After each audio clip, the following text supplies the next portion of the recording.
Rotary club of Malegaon mid town आयोजित carnival rotary उत्सव 2024 विविध नाविन्यपूर्ण उद्योजकांसाठी सुवर्ण संधी. तारीख आहे 23, 24, 25 फेब्रुवारी पर्यंत. तर वाट कसली बघतात? स्टॉल बुकिंग साठी आजच कॉन्टॅक्ट करा. मालेगाव तालुक्यातील कळवाडी येथे छत्रपती शिवाजी महाराजांची जयंती मोठ्या उत्साहात साजरी करण्यात आली.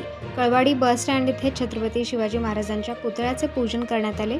लेझिम पथकाकडून महाराजांना मानवंदना देण्यात आली. यावेळी सरपंच, उपसरपंच व सर्व सदस्य तसेच चेअरमन, व्हाईस चेअरमन व संचालक मंडळ, पोलीस पाटील व गावातील तरुण मोठ्या संख्येने उपस्थित होते. त्यानंतर गावात संध्याकाळी मिरवणूक काढण्यात आली. प्रत्येक घराच्या अंगणात रांगोळी काढण्यात आली, दिवे लावण्यात आले. या कार्यक्रमात युवा प्रतिष्ठानचा मोठा सहभाग होता. प्रबंधभूमी महाराष्ट्र न्यूजसाठी परमेश्वर मरसाळे, कळवाडी.